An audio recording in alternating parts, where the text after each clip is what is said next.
আসসালামু আলাইকুম। This is Farzana form Farzana's kitchen and lifestyle চ্যানেলে সকলকে স্বাগতম জানাচ্ছি রমজান স্পেশাল চিরার ডেজার্ট রেসিপিটি দেখার জন্য। আশা করছি যে যেখানে আছেন ভালো আছেন এবং অনেক অনেক সুস্থ আছেন। এই সহজ ও হেলদি রেসিপিটি একদম ঝটপট তৈরি করে নিতে পারবেন। চলুন দেখে নেওয়া যাক কীভাবে আমি এই রেসিপিটি তৈরি করে নিচ্ছি।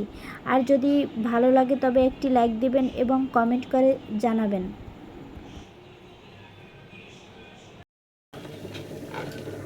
শুরুতেই আমি পরিমাণ মতো চিড়া নিয়ে নিচ্ছি। এখন আমি চিড়াগুলোকে ভালো করে ধুয়ে নিচ্ছি। আমি আমার পরিমাণ মতো করে চিড়া নিয়ে নিচ্ছি, আপনারা চাইলে আপনাদের পরিমাণ মতো করে নিয়ে নেবেন। এখন আমি চিড়াগুলোকে পানি দিয়ে ফ্রেশ করে নিচ্ছি।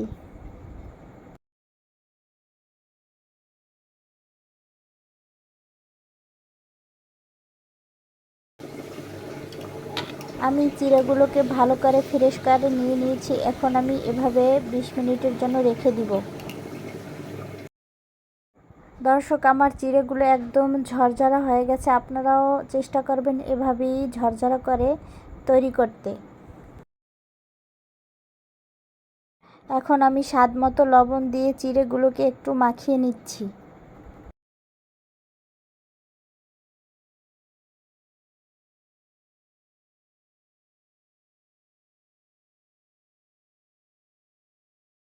দর্শক, আমার চিড়েগুলোতে লবণ মাখানো হয়ে গেছে।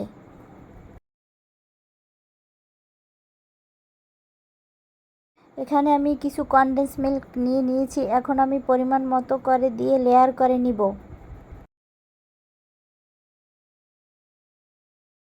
এখন আমি লেয়ার করে চিড়ে দিয়ে নিচ্ছি। দর্শক, এগুলো আপনারা আপনাদের ইচ্ছে মতো অ্যারেঞ্জমেন্ট করে নিতে পারেন। চিড়ের উপরে আমি আরও একটু কনডেন্স মিল্ক দিয়ে লেয়ার করে নিচ্ছি। যেহেতু আমি এখানে কনডেন্স মিল্ক ইউজ করছি, তাই আমি এখানে চিনি ইউজ করি নাই।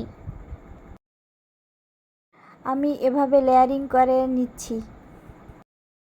যেহেতু কনডেন্স মিল্কে সুইট থাকে, তাই আমি চিনি ইউজ করি নাই।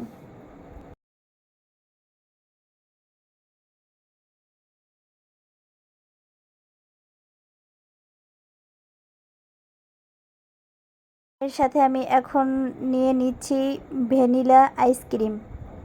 আপনারা চাইলে যে কোনো ফ্লেভারের আইসক্রিম ইউজ করতে পারেন।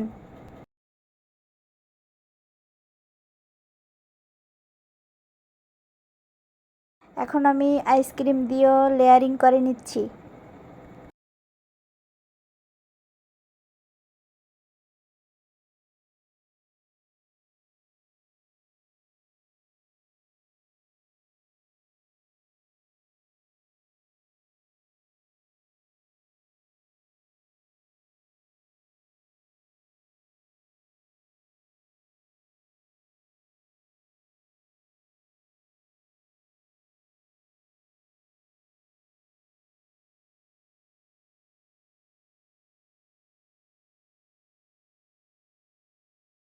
সাথে আমি আরও একটু কনডেন্স মিল্ক অ্যাড করে নিচ্ছি।